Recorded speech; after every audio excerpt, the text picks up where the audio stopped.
Fala galera, começando mais um episódio do Maratonando Podcast. E hoje eu tenho a honra de receber aqui Carol Krumenauer. Ela que é atleta amadora, servidora pública e produtora de conteúdo digital. E ela vai contar pra gente a experiência que ela tem tido com a anorexia e a forma como ela tem diariamente enfrentado esse desafio. Carol, se apresenta pra gente, por favor. Boa noite, tudo bem? Eu sou a Carol, eu sou servidora pública, sou formada em Direito, trabalho no Tribunal de Justiça e atualmente eu tenho feito algumas postagens por aí no Instagram. Carol, e me conta, como é que foi essa sua descoberta em relação a essa questão da anorexia? Como é que isso começou? Como é que você descobriu? Quando é que você percebeu que precisava de ajuda? Na verdade, isso da anorexia é uma coisa que é muito difícil do paciente descobrir, então não fui eu que descobri e não fui eu que percebi que eu precisava de ajuda, foram os meus familiares. Como eu estava perdendo muito peso, eu estava com um percentual de gordura muito baixo, eu não tinha mais meu período menstrual, porque, né, para quem não sabe, para a gente produzir hormônio, a gente precisa de gordura corporal, e quando você tem um percentual de gordura muito baixo, a gente para de produzir hormônio. Então, eu tinha, um percentual de gordura era baixíssimo, eu tinha hipotermia, eu tinha episódios que eu sentia um frio absurdo, minha mão ficava roxa, e só que assim, eu continuava naquela busca do que na minha cabeça era o corpo perfeito. Meus familiares muito preocupados, porque foi o segundo episódio de anorexia que eu tive, o primeiro foi na adolescência, já acendeu um alerta principalmente na minha mãe, que já tinha vivido isso comigo, e minha mãe mora em Foz do Iguaçu, mas ela foi até Curitiba, que é onde na época eu estava morando, que agora faz uma semana que eu tô morando em Belo Horizonte. Ela foi até Curitiba, já com um médico marcado, especialista em TA, tudo assim, intervenção. Aí ela e meu marido me colocaram no carro e, tipo, você tá indo no médico agora porque você tá doente. E, assim, eu fui totalmente contrariada, não queria ir, não aceitava, não tava doente, tava tudo certo, eu só tava, né, só na minha cabeça só era vaidosa. Então, eu não tive essa percepção, mas eu tava claramente muito doente. E quanto tempo faz isso? Do começo do tratamento, vai Isso. fazer. Fez um ano e meio, vai fazer tem um pouco mais de um ano e meio. E como é que tem sido esse tratamento?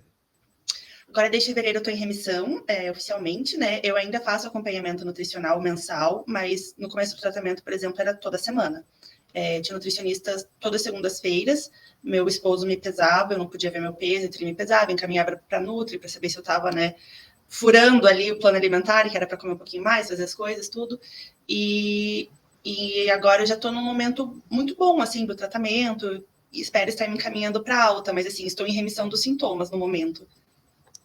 E para quem não tem essa vivência, esse conhecimento em relação a essa doença, como é que são os principais sintomas? O que você sentia? Como é que você se percebia? Então, a anorexia é uma doença muito traiçoeira, assim. Eu sempre comento nas minhas redes sociais que é o transtorno mental que mais mata. Eu acho que as pessoas não têm noção disso. Mas 3 em cada 10 pacientes morrem. E não só de inanição, como cometer suicídio, né?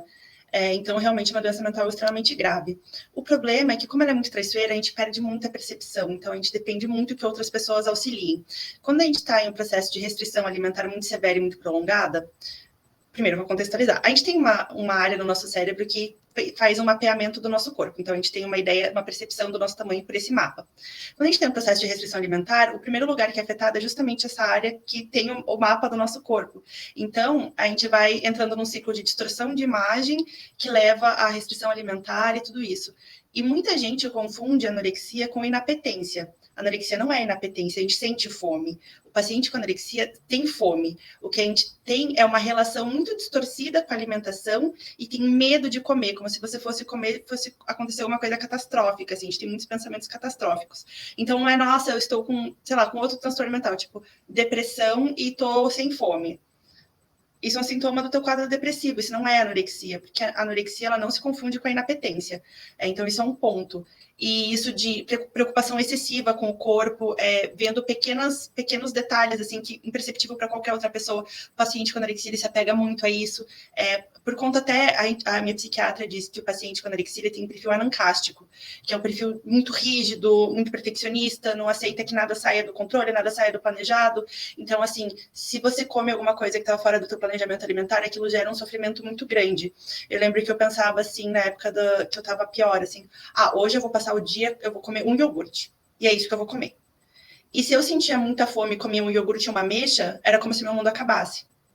Então, assim, essa rigidez comportamental, não aceitar nada diferente daquilo. Eu lembro que eu fazia uma programação, um diário, eu tinha um diário alimentar em que eu contava a caloria de absolutamente tudo. Eu pesava, assim, obsessivamente o alimento in natura e após o processo de cocção, e anotava e fazia cálculo, e estava o tempo inteiro contando caloria. Esses não necessariamente são... quem faz isso não necessariamente tem um transtorno alimentar, mas é um comportamento de risco para o desenvolvimento de transtorno alimentar. E, claro, em todo um contexto, né? Eu não sou médica para diagnosticar, isso tem todo um contexto em que esses comportamentos podem ajudar a caracterizar, sim, o TA, né? O transtorno alimentar. E nesse processo de tratamento, como é que a atividade física participou dele? Então, no começo, eu não podia praticar nenhuma atividade física, porque a gente tem que evitar de todas as formas o déficit calórico e fazer meio que um corte entre. É uma ruptura mesmo entre o que você até então achava que significava atividade física, para posteriormente poder desenvolver uma relação mais saudável com ela. O que acontece é que quando eu estava num período ruim da anorexia já, mas ainda não estava em tratamento, o pessoal do gabinete combinou de fazer uma prova, que foi a prova do Furacão Runners, e eu não tinha corrido, e eu resolvi ir junto, e foi super legal, e eu fiquei bem classificada. E eu falei, nossa, uma coisa que eu curti muito. E lógico que naquele momento acendeu aquela luzinha, tipo, opa, é uma forma de eu perder peso, porque é uma atividade cardiorrespiratória, vai aumentar ali e tal. O meu déficit calórico vai me ajudar a perder peso. Pouquíssimo tempo depois, acho que 2 semanas depois, eu já comecei o tratamento. E daí, nessa época, você não vai mais fazer atividade física, não pode, por N razões. Um pouco depois, alguns meses depois, que eu já estava um pouco melhor, eu pedi autorização à época para minha psiquiatra, se eu podia, porque meu esposo era até então um advogado, e a OAB Paraná tem um programa chamado Corrida Legal, que é muito legal, que é com a assessoria da V8, então tinha uma assessoria de corrida e eu queria participar como dependente. Nesses primeiros dias até meu marido foi junto, depois ele acabou desistindo, que ele viu que não era para ele, e a minha médica falou assim, ok, uma vez por semana, 20 minutos, e vamos ver como que você encara essa prática esportiva. Se vai ser uma coisa que o TA vai ser apropriado, tipo, vou usar para perder peso, ou se vai ser de fato recreativo. E não só foi recreativo, como a corrida me ajudou muito com a minha percepção de fome. E outras questões também, porque, como eu disse, não é falta de fome, mas a gente perde totalmente o lastro do tipo, eu não sei se eu estou com fome, se eu estou saciada, ou se o TA está me dizendo que eu já estou saciada. Então, assim, eu não sabia, eu perdi essa conexão com fome, vontade, saciedade, eu perdi um pouco aquilo. Então, a corrida, como eu precisava me alimentar para conseguir correr, e eu gosto muito de performance, de prova, e eu adorei esse mundo, quando eu comecei a correr, eu me sentia muito fraca. Eu não conseguia fazer as coisas, eu fazia um treino, sei lá, eu ia fazer um treino intervalado, no segundo intervalo eu tava, tipo, Jesus estava me puxando pela mão já, então aquilo me deixava arrasada, eu sentia, tipo, o rosto formigando, a mão formigando, porque eu, né, tava desnutrida ainda. E daí eu comecei alimentos que eu tinha muito medo de comer, por exemplo, fiquei mais de um ano sem comer fruta, porque eu tinha pavor. Então, pouco tempo depois que eu comecei a correr, eu me encorajei a comer uma banana, que acho que era a fruta que eu tinha mais medo de comer, da minha lista de... que você faz no tratamento nutricional, uma lista com todos os alimentos que você tem medo, e a banana estava num dos mais, né, um dos piores, assim. E daí, na assessoria, falaram, não, é bom comer banana antes de corrida e tal. Pronto, para mim foi o suficiente, eu estava comendo banana já. Então, a corrida teve esse papel super importante para mim, porque ela acabou sendo... ela ocupou um espaço na minha vida que era maior e mais importante do que a minha obsessão com peso ou imagem e tudo isso. Então, ela veio para ocupar esse espaço e me ensinou muito sobre me reconectar com o meu corpo. Do tipo, hoje eu consigo comer de maneira intuitiva, comer quando eu sinto fome e parar quando eu estou saciada, que era uma coisa que eu já não sabia mais fazer. E a corrida me ajudou muito, por mais que você faça exercícios com a nutricionista, que a gente faz exercício com água, com isso, tem fisioterapia também, mas a corrida para mim foi um aspecto crucial até em termos em termos mentais, de encarar mesmo a relação com a alimentação, sabe?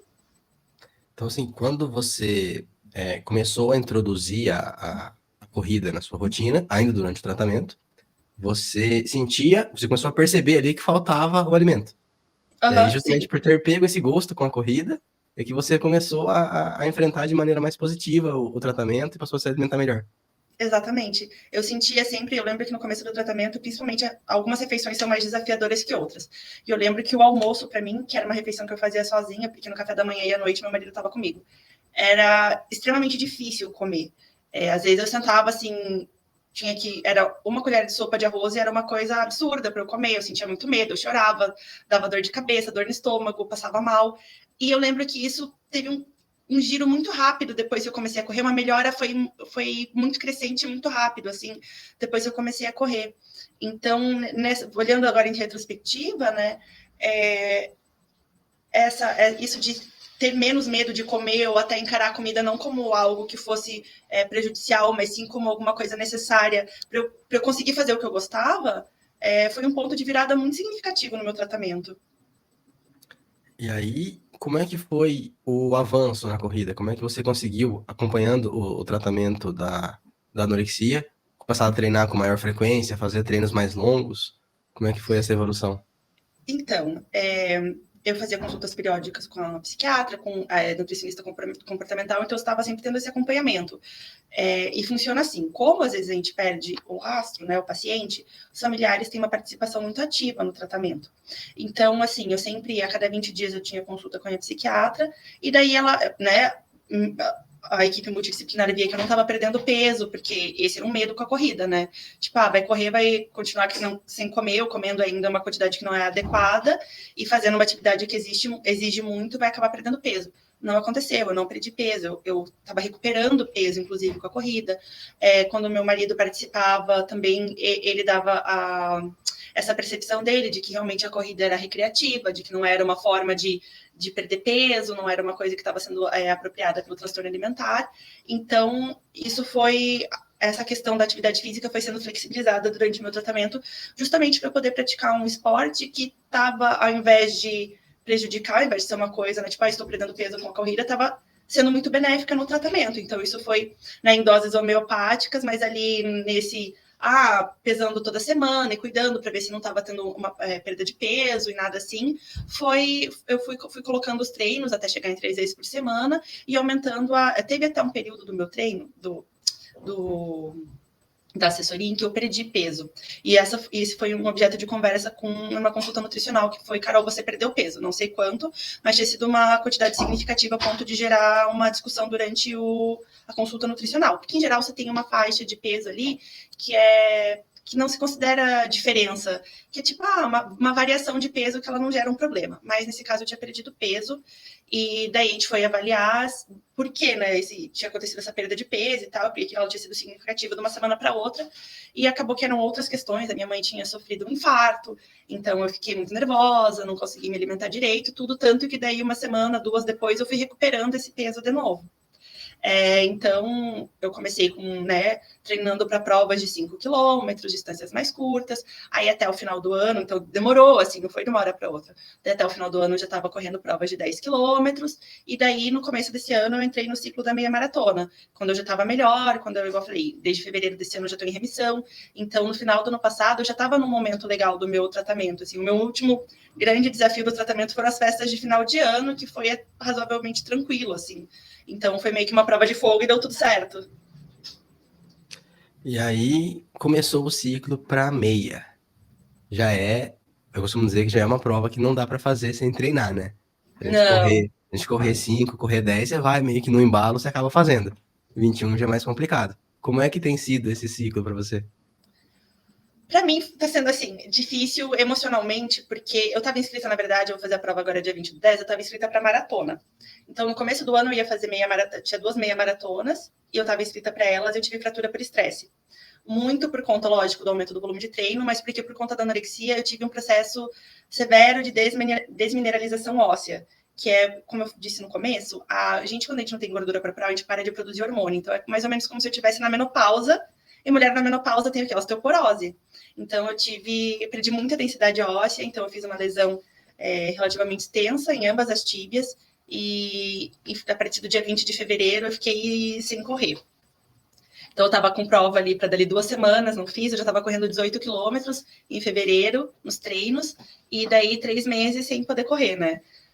Mesmo já tendo recuperado peso, mesmo já estando saudável, como essa parte óssea tem uma recuperação muito lenta, eu acabei tendo esse problema, que agora eu espero não ter, né? Eu voltei até retomar, até tem um período que após o retorno, você tem a reabilitação, fiquei correndo na grama, me esborrachei na grama, me enrosquei numa raiz, me esborrachei, abri o joelho, mas aí voltei a correr, agora troquei a minha maratona para meia maratona, porque ficou um tempo muito curto, e aumentar o volume, assim, muito provavelmente eu ia me lesionar de novo. Então agora tô aí, firme e forte, sem dor na canela, espero que, agora faltam 32 dias, espero que até lá não tenha mais nenhuma intercorrência, porque eu tô com as passagens compradas já. Não, mas agora vai. Já tá fazendo treinos longos de volta, já não teve problemas mais. Agora dá pra dizer que essa questão das lesões aí foram superadas e só estrear. E Sim. você também, mudando um pouco agora o assunto, você também tem postado bastante coisa no Instagram, né? Falando sobre seus treinos, sobre suas provas, do tratamento, de como é que é o enfrentamento dessa doença. Você acha que isso também te ajuda no tratamento? Sim, eu acho que ajuda, porque é como se eu sentisse que quando você começa a abrir assim Instagram e tal, vem muita gente nada a ver, assim, tem muita gente. O mundo tem muita gente esquisita, mas o mundo também tem muita gente legal. Então, tem uma troca muito boa, assim, do tipo, eu passei por isso, ou estou passando por isso. Esses dias, bem recente, inclusive, uma senhora veio e falou comigo, olha, minha filha está passando por isso, ela já é adulta, e quando você fala assim, eu vejo você bem hoje, eu tenho muita esperança que ela vá ficar bem também. Então, é como se eu sentisse que eu não posso fraquejar nesse momento, porque eu tenho, não só por minha causa, por causa da minha família, que é assim, para mim, se não fosse minha família, eu não teria nem começado a me tratar, eu acho que, né? Mas eu sinto que por essas outras pessoas também, eu sinto que agora tem outras pessoas ali olhando e observando e que elas esperam que eu fique bem para elas poderem acreditar que elas mesmas ou que outras pessoas com quem elas se importam também podem ficar bem. Então acaba sendo uma responsabilidade e eu levo isso muito a sério. A partir do momento que eu abri o Instagram para falar sobre isso, eu pensei, coloquei isso para mim, não, isso vai ser uma coisa importante para mim, vai ser uma coisa que eu vou levar a sério. E, lógico, é uma doença, então não é aquela coisa tipo, não vou nunca falhar. Pode acontecer recaídas, eu espero que não, mas eu sinto que eu encontro força também nisso. Isso virou uma outra coisa positiva na minha vida, uma coisa da qual eu tiro força para continuar e para não querer deixar. Sempre que eu penso assim que tem algum pensamento do teal, alguma coisa de tipo, não, não posso, porque eu tenho coisas ótimas acontecendo na minha vida, porque minha família depende de mim, porque eu tenho outras pessoas que precisam que eu fique bem. Então, assim, eu acho que acaba sendo mais um ponto de apoio. Legal. E, Carol, você falou no começo da sua primeira corrida com o pessoal do trabalho, você viu uma classificação legal, Uhum. e dando uma passada pelo seu Instagram ali, eu vi que vez ou outra pinta um troféuzinho, um pódiozinho. Como é que são? Me conte os seus melhores tempos nas distâncias que você já correu. Antes da lesão, eu tava lesionada, mas antes de eu parar, eu acho que o meu melhor foi na Battle Run, que eu fiz 4,32 de pace, dos 10 quilômetros, e tinha bastante ganho de elevação. Mas eu tava com bastante dor, assim. Eu fiquei em sexto geral. Eu ganhei pódio, um terceiro legal na Miller Run no final do ano. E não lembro quanto foi que eu fiz, mas foi por aí, foi tipo 2, 3 segundos de diferença de pace, mas meu pace fica ali no 4,30, nos 5 quilômetros meu RP foi 4,16, foi a primeira prova que eu fiz pós-lesão. Eu não tava treinando, porque eu voltei, fiz a prova de 1 milha numa quinta-feira para começar a treinar, e daí no domingo foi esses 5 quilômetros na prova da track and field, eu fiz 4,16, então assim, não me pergunte como, eu não sei explicar como eu bati RP, mas eu bati RP no 5, e meu RP, só que o meu RP anterior no 5 tinha sido durante a prova de 10, então tinha ficado ali meio equivalente. Então, desde que eu tinha realmente começado a treinar, eu nunca tinha feito prova de 5 quilômetros mais, então talvez por isso. Mas eu fiz esses 4,16 e agora vamos ver o que vai sair na meia, né, de tempo. Eu acho que a volta de lesão deve ter realmente um componente especial aí na motivação dos corredores, porque aconteceu comigo algumas vezes, eu conheço várias pessoas que voltando de lesão, mesmo depois de um bom tempo sem conseguir treinar, primeira prova que faz, sai um RP assim do nada. É que não dá para dizer que a gente fez a prova cansado, né? Tava todo mundo muito bem descansado depois de muitos Pois meses é. ali, com as perninhas para cima, porque eu, particularmente, eu sei que a galera que fica lesionada, vai para bike ou vai nadar, Eu não sei andar de bicicleta, eu sei uma falha muito grande no meu caráter. Tipo, a pessoa que não sabe andar de bicicleta sou eu, 34 anos não anda de bicicleta. E eu não gosto de fazer natação. Eu fiz anos de natação quando era criança e não é o esporte que eu gosto. Então, eu realmente fiquei só fazendo fortalecimento e fisioterapia. Então, assim, não sei explicar. Eu acho que é o descanso mesmo, ou talvez o sangue nos olhos, tá tipo, nossa, eu consigo, eu tô voltando agora, eu quero me agarrar a isso de alguma forma. E foi. Carol, pra gente encerrar aqui o tópico de corrida, qual o seu modelo atual de tênis favorito? Ai, que difícil. Para prova, quer dizer, difícil entre aspas, né? Porque para prova eu tenho o meu queridinho, que é o Adios para 3, o Ad Zero da Adidas. Ele é maravilhoso, ele entrega tudo, é responsivo, é estável. Eu que tenho canela de paçoca, não sinto dor com ele. Ele é muito bom. Sério, esse tênis ele é perfeito, ele é leve, ele é tudo. O único problema dele é que ele é caro. Para estabilidade, eu sou muito fã. Ó, oh, edição. Obrigada, edição. Vocês dois. Para estabilidade, eu gosto muito, eu usei muito na reabilitação, na volta dos treinos, o Caiano, o ASIC Gel Caiano, ele é muito bom. Só que ele é um tênis pesadão, ele é um tênis que não dá para fazer intervalar e tal. E agora, para os treinos, porque eu não vou botar tênis de placa para jogo em treino, porque a gente não é feito de dinheiro, eu comprei e tô amando o Ad Zero SL2. Eu já tinha usado um, ele era muito bom e o Ad02 ficou, o SL2 ficou ainda melhor. Inclusive, uma coisa que eu detestava no anterior é que não dava para amarrar aquele cadarço pitoco desse tamanho. E agora ele tá com um cadarço bom, ele tá mais leve e eu achei que ele tá com um amortecimento bem melhor. Ele tá ótimo, ele tá perfeito e tá com preço bem legal. Então, assim, não dá aquela super dor no coração de bater nos treinos. Mas, para prova, não vai me ver quanto tênis fora o Adios Pro 3 no pé, porque ele é minha sopinha de abóbora. Ele é muito bom. E o 4 tá chegando. Tá, diz que vai sair depois da maratona de Berlim, né? Pois é. Ai, meu Deus do céu, dona Adidas, dona e proprietária de todo o meu salário, gente, TJ me pague mais. E, Carol, pra gente finalizar, que conselho você pode dar para quem está passando por esse tipo de distúrbio alimentar, para quem eventualmente tem algum familiar, algum ente querido que esteja claramente passando, ou que a pessoa desconfie que apresenta ali algum sintoma? Como é que a gente pode buscar o início da resolução desse problema?